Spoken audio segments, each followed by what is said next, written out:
78. A man using this unique new rig, which we'll see as the race progresses. It's the rig that moves and not him.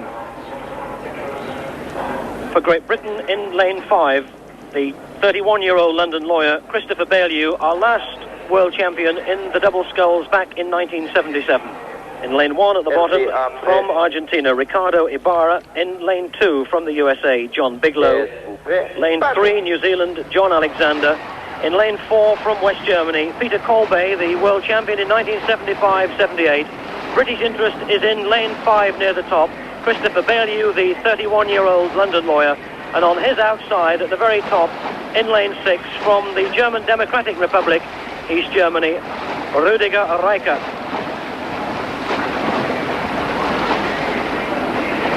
This is Peter Kolbe, who was the world champion in 75, 76, in 78 rather, in lane 4. And Christopher Baillieu, don't be too alarmed, appears to have made a disastrous start, but he really is a man who always goes off slowly and smoothly and improves steadily. 2,000 metres of this regatta course to row, a long, long way for a man on his own. This is the one event in rowing in which you wouldn't want to bet your life because it's so difficult to predict the form of the scullers. Just keep your eye on the man in lane 4, in the middle of the picture there, Peter Kolbe of West Germany. And you can see that his body isn't moving in the rig, it's the rig which is moving around him.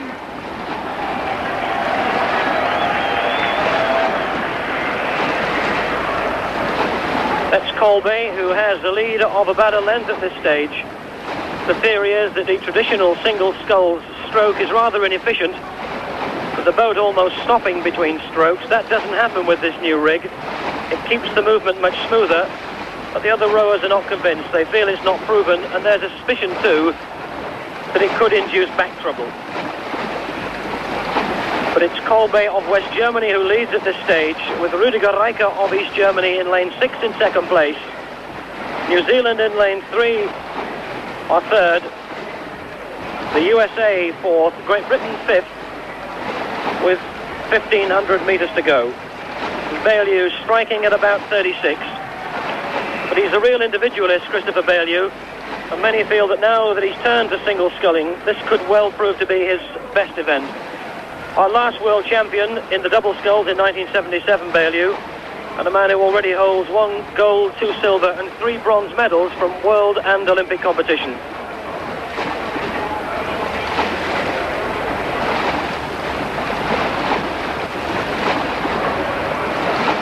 Kolbe at this stage with a very impressive lead indeed. Anticipated that the fight for gold would be between Kolbe and Reicher of East Germany, with Christopher Baillieu's hopes resting perhaps on the bronze medal.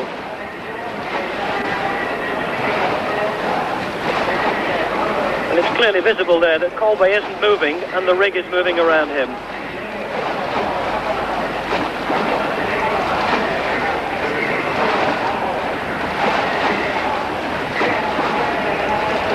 Well, now this is the stage where Christopher Baillieu will start to increase the pace. The boat in lane 2, that of John Bigelow of the USA. On his inside, John Alexander of New Zealand. Interesting that none of the Olympic finalists from Moscow are appearing here in this final in Munich. Indeed, 4 of the 6 nations in this final weren't even in Moscow. The world and Olympic champion, Pertti Karppinen of Finland, having moved on to the double sculls with his brother. Well, what a cheer there'll be from the packed grandstands. A very big crowd has come out from the city of Munich to see the finals, if there's to be a West German gold medal. Of the 3 gold medals decided so far, 2 have gone to East Germany, and the third in the Coxless pair to the Soviet Union.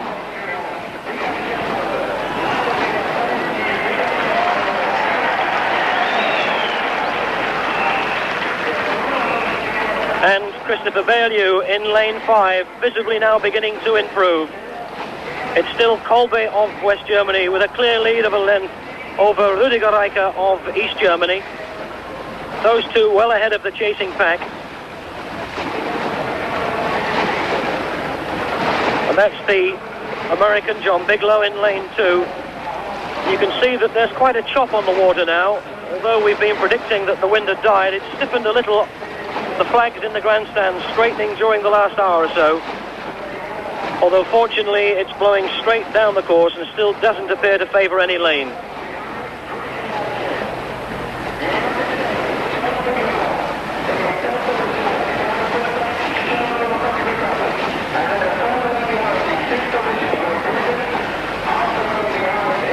Inside the last 750 metres.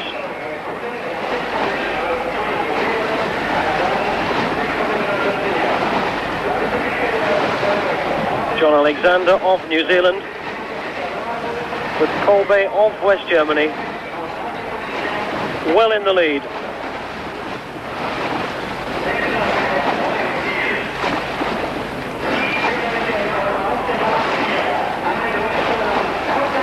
Well, now this is the time when Christopher Bailey has got to pick up the pace and put in a burn and start to get on terms. Surely no way that he'll get near Kolbe.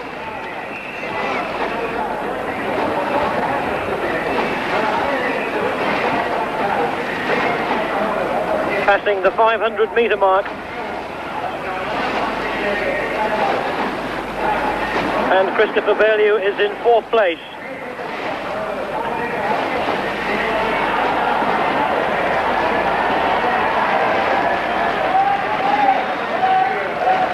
This big West German crowd in the grandstand beginning to voice their approval as Peter Kolbe gets a little closer to becoming world champion in the single sculls for the third time.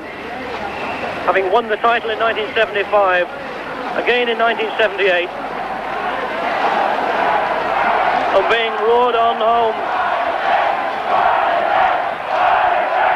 That's the German in lane 6.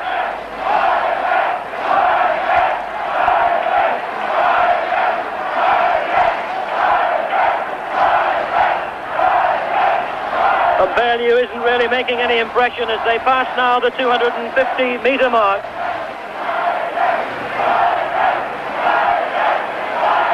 Well, perhaps here's the proof of the new rig that Kolbe is using. The other oarsmen have looked at it during the heats and the repêchages here and have expressed one or two doubts, suggesting that it's not yet been proven. But as Kolbe comes home to take the gold medal, surely this will be the proof. It's West Germany in gold medal place, East Germany at the top in silver, and John Bigelow of the USA in bronze medal. Bailey has been rowed out of it. He'll have to produce something sensational over these last 150 metres. A length and a half down on Bigelow in the bronze medal place. And you can see the breeze now beginning to stiffen the flags on the far side of the regatta course. It'll be fourth place for Christopher Bailey. Kolbe takes the gold, a big cheer for him. Rüdiger Reicher of East Germany the silver, and Bigelow the bronze, a length and a bit ahead of Christopher Bailey in fourth place. So Kolbe takes the gold, East Germany a silver, America the bronze, and British hopes now rest on the final of the eights at the end of the day, when we hope to be amongst the medals.